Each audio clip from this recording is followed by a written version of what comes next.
স্বাভাবিক পূর্ণ মেয়াদ অর্থাৎ 6 মাস মেয়াদের সেমিস্টার এবং 4 বছর মেয়াদের স্বাভাবিক কোর্স চলমান থাকবে। কোনো ব্যতিক্রম ঘটানো যাবে না। আচ্ছা, ডিপ্লোমা ইঞ্জিনিয়ারিং কোর্স পরিবর্তন নতুন প্রবিধানে 27 প্রবিধান নন টেকনিক্যাল বিষয়ের পরিমাণ 25% নিচে নামিয়ে আনতে হবে এবং বাংলা, ইংরেজি, গণিত, সাধারণ রসায়ন বিজ্ঞান সরাসরি এইচএসসি সায়েন্সের সিলেবাস রেখে অন্যান্য সকল অপ্রয়োজনীয় নন টেকনিক্যাল বিষয় বাদ দিয়ে টেকনিক্যাল এবং ব্যবহারিক কাজের প্রতি অধিক গুরুত্ব দিয়ে সিলেবাস সাজাতে হবে।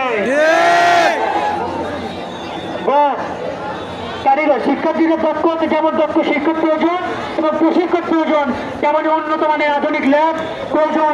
তাই সকল কারিগরি শিক্ষা প্রতিষ্ঠানের ল্যাবগুলোকে বিশ্বের সাথে তাল মিলিয়ে আধুনিকায়ন করতে হবে।